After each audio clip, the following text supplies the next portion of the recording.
Hello friends, आज के video में हम लोग सिरमा एसजीएस का डीप डाइव एनालिसिस करेंगे। तो हम लोग समझेंगे कि कंपनी करती क्या है।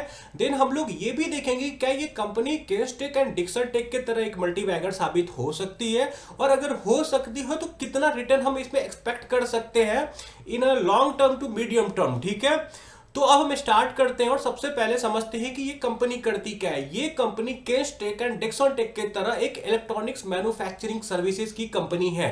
लेकिन अगर इस कंपनी को आपको रिलेट करना हो तो ये कंपनी ज्यादा रिलेट होती है केसटेक से, ना कि डिक्सन टेक से। डिक्सन टेक आपको बिजनेस टू कंज्यूमर है, इनका ज्यादा बिजनेस आपको बिजनेस टू बिजनेस वाला है। ये बात आप समझिए, जो कि केसटेक के केस में भी है। ऑलरेडी मैं केसटेक एंड डिक्सन टेक पे वीडियो डाल चुका हूं, अगर आपने नहीं देखा है तो देख लीजिएगा, आई कार्ड में आपको मिल जाएगा।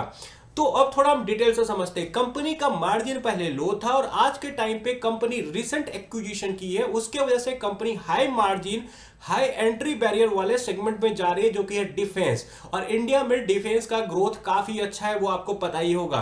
देन उसके अलावा कंपनी अपना प्रिंटेड सर्किट बोर्ड भी बनाएगी। थोड़ा आगे मैं आपको डिटेल में हर चीज बताऊंगा। आप ये समझ लो, प्रिंटेड सर्किट बोर्ड ऐसी कंपनीज का रॉ मटेरियल होता है।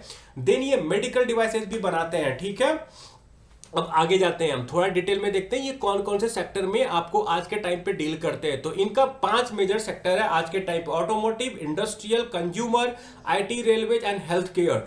तो ऑटोमोटिव में अगर आप देखोगे तो ये क्या बनाते हैं, सेफ्टी सिस्टम्स वगैरह, फ्यूल इंजेक्शन वगैरह, ईवी कंपोनेंट्स वगैरह। और आज के टाइम पे इनका 35% का रेवेन्यू शेयर है आपको ऑटोमोटिव से। देन इंडस्ट्रियल में ये क्या बनाते हैं, smart meters, 4 million unit per quarter इनका होता है ऑन एन एवरेज।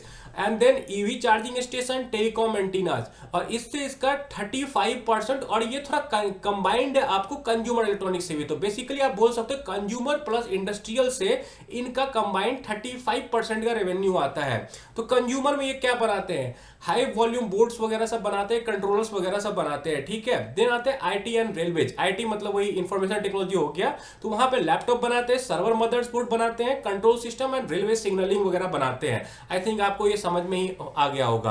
और यहां से इनका लगभग 23% का रेवेन्यू आता है, और ये मैंने थोड़ा कैलकुलेट वगैरह करके डिराइव किया था। देन हेल्थ केयर से इनका रेवेन्यू आता है 6 से 7%। और अगर आपने मेरा केसटेक वगैरह का वीडियो देखा हो तो आपको पता होगा कि health care is high margin segment which is very very good. तो इससे इनका 6 से 7% का आता है।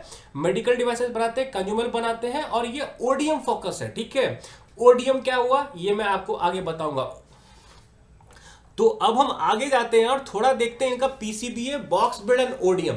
देखिए, आपको किसी भी कंपनी को समझना है, यानी कि वो डायरेक्शनली पॉजिटिव जा रहा है कि नेगेटिव जा रहा है, तो ये समझिए उसका ओडीएम का कंट्रीब्यूशन बढ़ रहा है कि नहीं, उनका बॉक्स बिल्ड का कंट्रीब्यूशन बढ़ रहा है कि नहीं।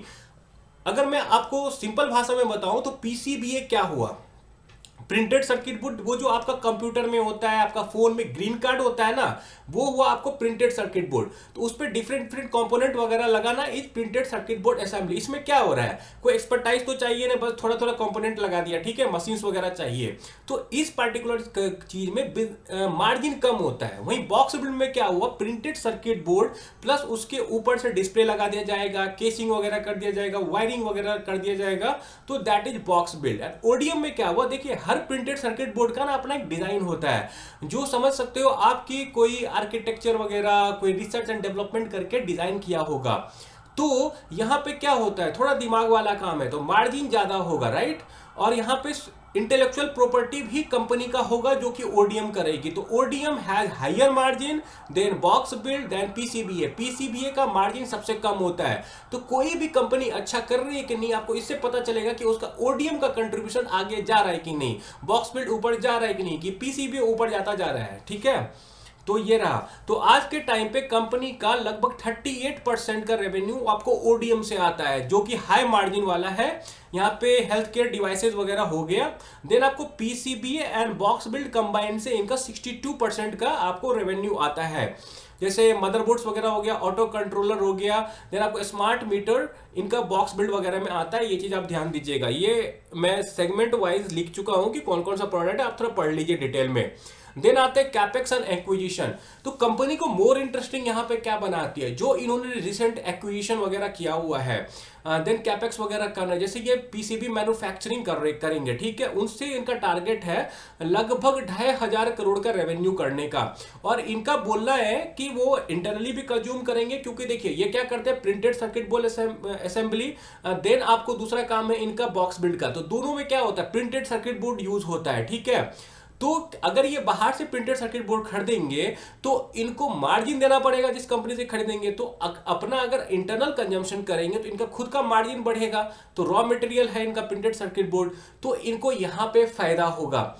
एंड देन सेकेंड क्या है कि ये जो प्रिंटेड सर्किट बोर्ड का जो कर रहे हैं ना कैपेक्स, तो यहां से इनको उम्मीद है कि 2500 करोड़ के आसपास का रेवेन्यू आएगा, ठीक है। और ये क्या बोल रहे हैं कि Q4 FY27 में ट्रायल होगा हमारा, और FY28 में हम इससे रेवेन्यू करेंगे अच्छा खासा। इन्होंने एग्जैक्ट नंबर नहीं दिया, स्प्लिट भी नहीं दिया कि कितना हम इंटरनली कंज्यूम करेंगे, कितना हम बाहर बेचेंगे।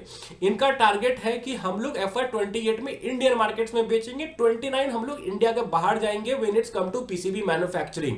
क्योंकि इनका क्या बोलना है कि पीसीबी का बहुत ज्यादा डिमांड है। अगर आपको पता हो तो केस्टेक भी पीसीबी में अपना ठीक ठाक प्लांट बना रही है, ठीक है, आप मेरा वीडियो में देख सकते हो वो। देन इनका दूसरा कंपनी है एलकॉम करके, ठीक है, इसको इन्होंने क्या किया, एक्वायर्ड किया रिसेंटली, और लगभग 235 करोड़ का इन्वेस्टमेंट किया है वहां पे, और फॉर 60% स्टेक। और कंपनी का बोलना क्या है कि 2-3 साल में इसको 350 करोड़ प्लस का रेवेन्यू वहां से कर लेंगे। और दूसरा बात यह है यहां पे कि उनका क्या बोलना है कि ये थोड़ा चूंकि डिफेंस है तो मार्जिन, इबिटा मार्जिन 25% से ऊपर होगा, जो कि फर्दर इनका मार्जिन को बढ़ाएगा, ठीक है। देन आ गया के सोलर क्या है, के सोलर एक इन्वर्टर वाली कंपनी है जिनका इन्होंने प्रीमियर एनर्जी के साथ मिलकर एक्विजिशन किया हुआ है। प्रीमियर एनर्जीज क्या है, ये कंपनी है जो कि सोलर मॉड्यूल, सोलर सेल्स वगैरह बनाती है। वीडियो आपको मेरे चैनल पे मिल जाएगा, आप सर्च कर लीजिए। देन इनका क्या बोलना है, वहां से 300 करोड़ प्लस का रेवेन्यू इनको बनेगा।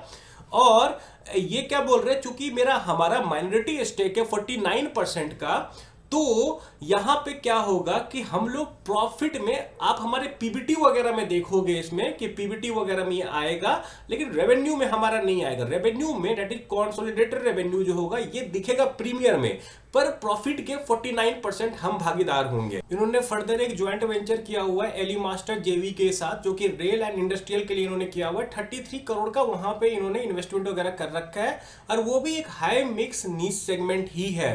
तो ठीक ठाक ग्रोथ दिखता है कंपनी के हिसाब से। लेकिन सबसे इंपॉर्टेंट यहां पे क्या है, पीसीबी मैन्युफैक्चरिंग एंड डिफेंस, क्योंकि ये हाई मार्जिन सेगमेंट है और इनसे इनका मार्जिन भी इंक्रीज होगा, ये चीज आपको ध्यान देना है और अच्छे से ट्रैक कीजिएगा।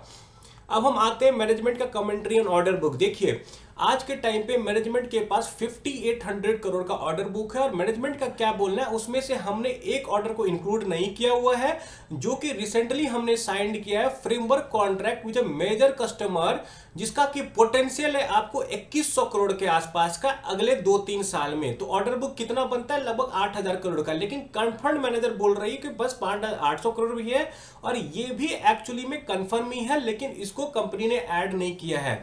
और इस दम पे कंपनी क्या बोल रही है, हम 30 से 35% का ऑर्गेनिक रेवेन्यू ग्रोथ करेंगे FY26 में। मैं आपको कैलकुलेट करके दिखाऊंगा कि अगर ये कंपनी ये अचीव कर लेती है तो कंपनी का पी रेशियो बनेगा FY26 एंड में सिर्फ 42 का। आज के टाइम पे कंपनी का पी कितना है, आज के टाइम पे कंपनी का पी है 59.5 का, और वो घट के हो जाएगा 42 का, अगर जो मैनेजमेंट बोल रही है वो डिलीवर कर दे तो। आपको ट्रैक करना पड़ेगा। देन आते हैं हम लोग मैनेजमेंट का domestic versus export and US market पे मैनेजमेंट ने क्या बोला ये देखते हैं। तो इस कंपनी का डोमेस्टिक में 76% का शेयर है, एक्सपोर्ट में 24% का है, और ये बढ़ा है 40% year on year in Q2, ठीक है। और मैनेजमेंट से पूछा कि यूएसए में आपका शेयर कितना है, तो यूएसए में इनका शेयर सिर्फ 5 से 6% का है। लेकिन मैनेजमेंट ने यह भी बोला कि अगर किसी भी कंपनी को ग्रोथ करना है तो विदाउट एक्सपोर्ट नहीं होगा, और हम लोग एक्सपोर्ट पे फोकस कर रहे हैं, यूएस में भी ढूंढ रहे हैं, और हम लोग यूएसए को एक की प्लेयर ढूंढते हैं फॉर लॉन्ग टर्म ग्रोथ। और इन्होंने ये भी बोला कि वॉट इज बिहाइंड अस है, और इन्होंने बोला था कॉन कॉल में कि क्रिसमस तक टैरिफ वाला ठीक हो जाना चाहिए, वो नहीं हुआ है। मे बी ये इनके हाथ में नहीं है। देखिए आगे क्या बोलते हैं मैनेजमेंट। तो यहां से हमें क्या लेना है सीख कि इन मतलब अगर एक दो पॉइंट अगर मैं बताऊं इस पार्टिकुलर डोमेस्टिक एंड एक्सपोर्ट में, तो इनका एक्सपोर्ट से अभी उतना कंट्रीब्यूशन नहीं है, लेकिन अगर इनको ग्रो करना है तो इनको अपना एक्सपोर्ट बढ़ाना पड़ेगा। और इन्होंने ये बोला ये बस इंडियन कंपनी के लिए नहीं है, सॉरी हमारी कंपनी के लिए नहीं है, ये जितनी भी ईएमएस वाली कंपनी है सबको अगर अपना ग्रोथ बढ़ाना है तो इनको एक्सपोर्ट से ही बढ़ाना पड़ेगा। एक्सपोर्ट विल बी ए की रोल हियर, ठीक है। अब इनका हम सेगमेंटल ग्रोथ आउटलुक देखते हैं। तो सबसे पहले ये क्या बोल रहे हैं, हम लोग कंज्यूमर से अपना रिड्यूस कर रहे हैं। कंज्यूमर क्या हुआ, फोन बनाना, टीवी बनाना, जो कि डिक्सन टेक करती है, तो वहां से हम अपना कंट्रीब्यूशन घटा रहे हैं। इससे क्या होगा, इनका मार्जिन अपलिफ्ट होगा, ठीक है। देन ये क्या बोल रहे हैं कि स्मार्ट मीटरिंग से ही हमें 300 करोड़ पर ईयर से ज्यादा का रेवेन्यू आने वाला है और हाई ग्रोथ यहाँ पे एक्सपेक्ट करते हैं। देन ईवी वगैरह से इनका ठीक ठाक ग्रोथ आएगा, डिफेंस में ये जा ही रहे हैं। हेल्थ केयर को ये एक्सपेक्ट करते हैं 21 से 26% ईयर ऑन ईयर ग्रोथ करने के लिए, ठीक है एटलीस्ट। और ये हाई मार्जिन सेगमेंट है, इनसे मार्जिन में इनको अपलिफ्टमेंट मिलेगा। देन सेक्टोरल टेलविंड्स वगैरह देखे तो पहली बात क्या है कि इनका जो पीसीबी वाला है तो ये फर्स्ट मूवर एडवांटेज इनको देता है। मैनेजमेंट का बोलना था कि we are one of the third company जो कि आपको पीसीबी मैन्युफैक्चरिंग में जा रही है। Then China plus one strategy, जैसे मैंने आपको डिक्सन टेक के भी वीडियो में बताया था कि मैक्सिमम कंपनी क्या कर रही है, चाइना से अपना मैन्युफैक्चरिंग हटा रही है, तो उससे इंडिया को फायदा होगा और इंडियन कंपनीज को फायदा होगा। देन डिफेंस का जो सरकार जो डिफेंस इंडिया में बनाना चाहती है उससे भी कंपनी को फायदा होगा। तो क्या होने वाला है कि कंपनी रिसेंटली डिफेंस में भी एंट्री की है, ठीक है, तो वहां से भी कंपनी को बिजनेस आएगा ठीक ठाक। और देखते हैं आगे कैसे ये प्रोसीड करते हैं। और मैनेजमेंट का तो ऑलरेडी बोल रहा है कि 350 करोड़ का रेवेन्यू करेंगे। आगे पता चलेगा धीरे धीरे कि क्या हो रहा है, कैसे डेवलप हो रहा है, नहीं हो रहा है। देन आपको एनर्जी ट्रांजिशन रेन्यूएबल में भी ये जा रहे हैं, इन्वर्टर्स वगैरह का ठीक ठाक अभी ग्रोथ है मार्केट में, तो वो देखिए कैसे प्ले करता है यहाँ पे। अब हम इनका कुछ कन्फ्लिक्टिंग स्टेटमेंट्स देखते हैं जो कि इनका Q1 Q2 में आया। तो पहले उन्होंने क्या बोला था कि फोकस करेंगे हम हर सेक्टर में ग्रोथ करने का, लेकिन Q2 में इन्होंने सेलिब्रेट किया कि हमारा जो कंज्यूमर्स वाला सेगमेंट है उससे हम ग्रोथ रिड्यूस कर रहे हैं। Actually it is good for company, लेकिन पहले कुछ और बोला बाद में कुछ और बोला, तो ये कन्फ्लिक्टिंग स्टेटमेंट है, आप पहले भी बोल सकते हैं थे ये चीज। देन वर्किंग कैपिटल, तो इन्होंने क्या बोला था कि हमारा वर्किंग कैपिटल इंप्रूव होगा, पर इसका उल्टा हुआ, net working capital rose to 73 days, ठीक है। और इन्होंने ये क्या बोला कि कुछ जॉब वर्क वगैरह के वजह से हमारा ये थोड़ा इनहेंस हुआ है। देन यूएस एक्सपोर्ट को लेके ये बहुत ऑप्टिमिस्टिक थे। और फिर उसके बाद इन्होंने क्या किया, Q2 में क्या बोला कि admitted to volume push out due to tariff, मतलब टैरिफ की वजह से इनका कुछ स्लो डाउन हुआ। इवन इस क्वार्टर में भी इन्होंने क्या बोला था कि दिसंबर तक हो जाएगा, लेकिन नहीं हुआ है। तो Q2 और Q3 के बीच में कंफ्लिक्टिंग मिलेगा, पर इनके हाथ में ये नहीं है, तो ये क्या करेंगे। ये ऑप्टिमिस्टिक थे, इनको लगा हो जाएगा, पर नहीं हो रहा है, ठीक है। वैसे भी आज के टाइम पे इनका 5% का ही रेवेन्यू है बस यूएसए से। देन में कुछ कॉन कॉल का जो कैश फ्लो रिसीवेबल्स वगैरह का जो क्वेश्चन मैनेजमेंट से पूछा गया था उसका मैं आंसर आपके लिए लाया हूं। तो सबने क्या बोला कि ओसीएफ आपका सर निगेटिव है 115 करोड़ का। तो मैनेजमेंट ने क्या बोला इस पे कि हमारा जो है आपको इन्वेंट्री इंक्रीज हुआ है, ठीक है। Reason 1 anticipation of supply chain constant, उसके वजह से इन्होंने थोड़ा पहले ज्यादा काम करके इन्वेंट्री कर दिया। और volume push out related to US tariff, US tariff के वजह से ये हुआ। इस पे उनको क्या बोला, फिर कैश फ्लो पे क्या गाइडेंस दिया है कि दे एक्सपेक्ट कि 25 से 30% ऑफ उनका जो एबिटा है वो H2 में कैश फ्लो में कन्वर्ट होगा। देखिए होता है कि नहीं, ये सब चीज नोट कीजिए और देखिए जब आगे बढ़ता है कंपनी जो मैनेजमेंट बोल रही है उसमें कितना डिलीवर कर पा रही है। उसमें से कुछ चीज होगा जो मैनेजमेंट के बस में नहीं है, जैसे टैरिफ वाला सिचुएशन मैनेजमेंट के कंट्रोल में नहीं है, तो वहां पे आप मैनेजमेंट को छोड़ सकते हो। लेकिन जहां पे मैनेजमेंट कुछ बोल रही है कि हम डिलीवर करेंगे, जैसे यहाँ पे बोले 30-35% का ग्रोथ डिलीवर करेंगे, और अगर नहीं कर पाएगी तो इट इज बैड थिंग। पर आपको ये भी समझना पड़ेगा कि क्यों नहीं डिलीवर कर पा रही है, रीजन देखना पड़ेगा।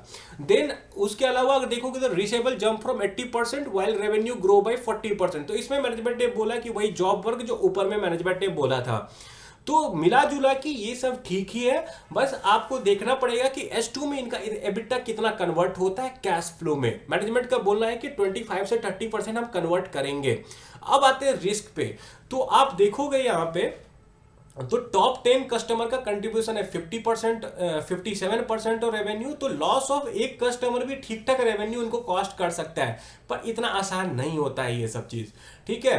Then geopolitical and tariff risk, तो आज के टाइम पे कंपनी का 5 से 6% का रेवेन्यू आता है आपको यूएस से, और कंपनी का क्या बोलना है कि एक्सपोर्ट के बिना हम ग्रोथ नहीं कर सकते हैं।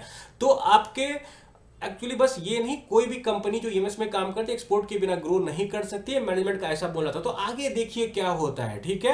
देन आपको वर्किंग कैपिटल वगैरह इनका तो ट्रैक करना ही करना है। Execution risk of new venture, जो पीसीबी प्लांट ये बना रहे हैं, बोल रहे हैं कि FY28 से एक्टिव हो जाएगा, FY27 तक हम खत्म कर देंगे, तो वो भी ट्रैक कीजिए कैसे प्रोग्रेस कर रहा है, क्या ये टाइम पे कर पा रहे कि नहीं। पीसीबी प्लांट भी बनाना उतना आसान बात तो है नहीं, ठीक है। और ये इंडिया की तीसरी कंपनी होने वाली है, one of the third company, तो देखिए कैसे आगे आगे डेवलप होता है।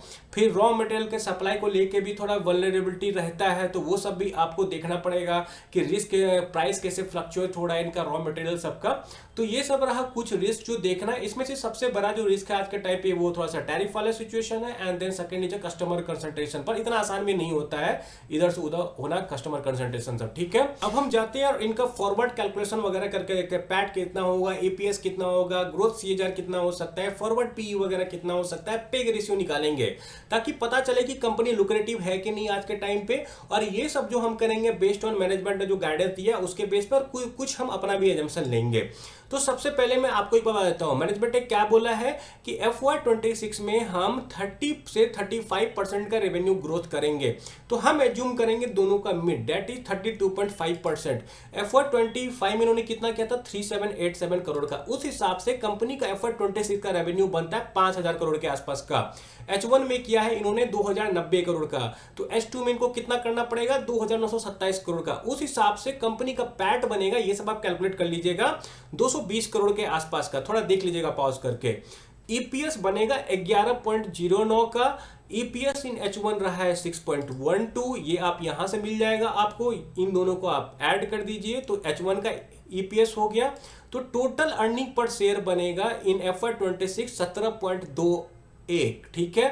कंपनी का शेयर प्राइस है आज के टाइम पे 708, उस हिसाब से फॉरवर्ड पी बनता है 41। जो कंपनी आज के टाइम पे आपको 60 के पीई पे दिख रही है, वो कंपनी कुछ दिन के बाद आपको 41 के पीई पे दिखेगी। ये कंपनी इलेक्ट्रॉनिक में ईएमएस में है, देन आपको ये पीसीबी बना रही है, डिफेंस में जा रही है, तो ये पीई महंगा नहीं है, दिस पीई इज गुड। अब हम क्या करते हैं, थोड़ा बहुत और भी इनका फॉरवर्ड कैलकुलेट करते हैं। तो मैनेजमेंट का क्या बोलना है कि हमारा ग्रोथ आगे बढ़ेगा। वो भी ये बोल रहे हैं कि स्टैंड अलोन, जो रिसेंटली इन्होंने एक्विजिशन किया है ना, आपको के सोलर का हो गया, देन पीसीबी प्लांट हो गया, उसके अलावा बोल रहे हैं कि हम अपने रेवेन्यू को 30% 35% से ज्यादा बढ़ाएंगे अगले कुछ टाइम, ठीक है।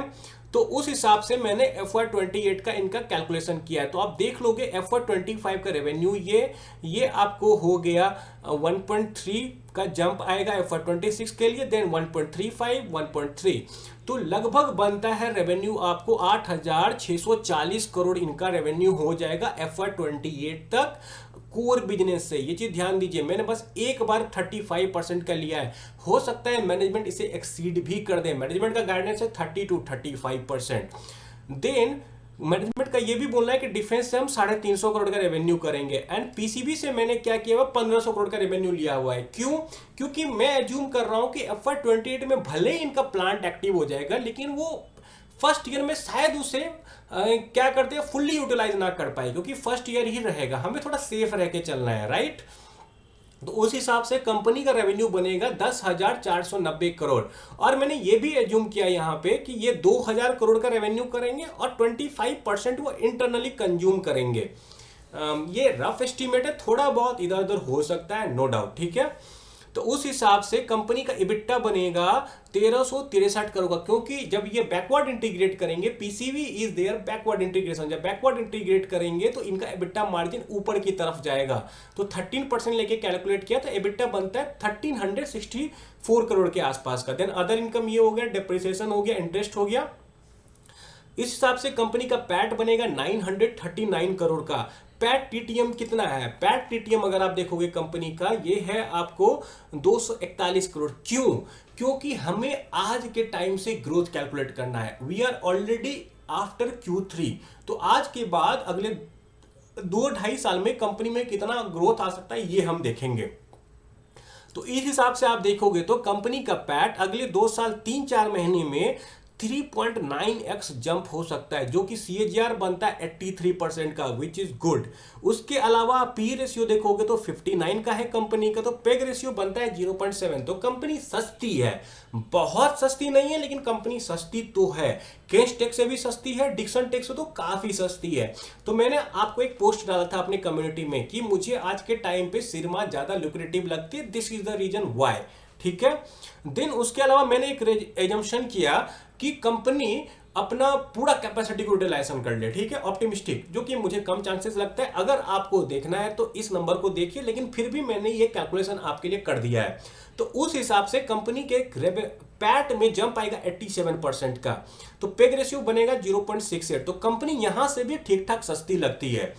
तो कंपनी में अगर आप देखोगे तो ठीक ठाक ग्रोथ आएगा 83% का। कंपनी का करंट पी है आपको कितना 59-60 का। तो हो सकता है कि कंपनी आपको ठीक ठाक जंप दे दे, डेट इज 3-4 मल्टी बैगर का रिटर्न दे सकती है कंपनी फ्यूचर में। I can not guarantee it, but अगर मार्केट अच्छा रहेगा, सेंटीमेंट अच्छा रहेगा, तो हो सकता है 3-4x का जंप ये कंपनी शेयर प्राइस में दे दे। बहुत चीजों पर डिपेंड करता है कंपनी जो बोल रही है वो एग्जीक्यूट करती है कि नहीं, सबसे बड़ा फैक्टर ये है। इसके लिए आपको क्वार्टरली कंपनी को ट्रैक करना पड़ेगा। ठीक है, मैनेजमेंट विल बी ऑप्टिमिस्टिक, ये बात आप समझिए। आप क्वार्टर ट्रैक कीजिए, देखिए मैनेजमेंट सही कर रही है कि नहीं कर रही है। जैसे सबसे पहला क्या है हमारा, ये देखना कि H2 में मैनेजमेंट 2900 करोड़ का रेवेन्यू करती है कि नहीं कर पाती। इसका मतलब क्या है, Q3 Q4 मिला के इनको इतना रेवेन्यू करना है। तो अब देखिए 1300-1400 करोड़ का भी रेवेन्यू Q3 में कर पा रही है कि नहीं कर पा रही है। अगर कर पा रही है तो देन गुड्स, देखते हैं आगे क्या होता है। तो ये रहा मेरा आपको सिरमा एसजीएस पे वीडियो। अगर आपको मेरा वीडियो अच्छा लगा हो तो प्लीज लाइक कीजिए। Company looks good to me, better than Dixon tech आज के टाइम पे, और थोड़ा सा केस टेक से भी अच्छी है, ये बात आप मानिए। ट्रैक करते रहिएगा बस। अगर आपको मेरा वीडियो अच्छा लगा तो प्लीज लाइक शेयर सब्सक्राइब कर दीजिए। And thanks for watching, bye.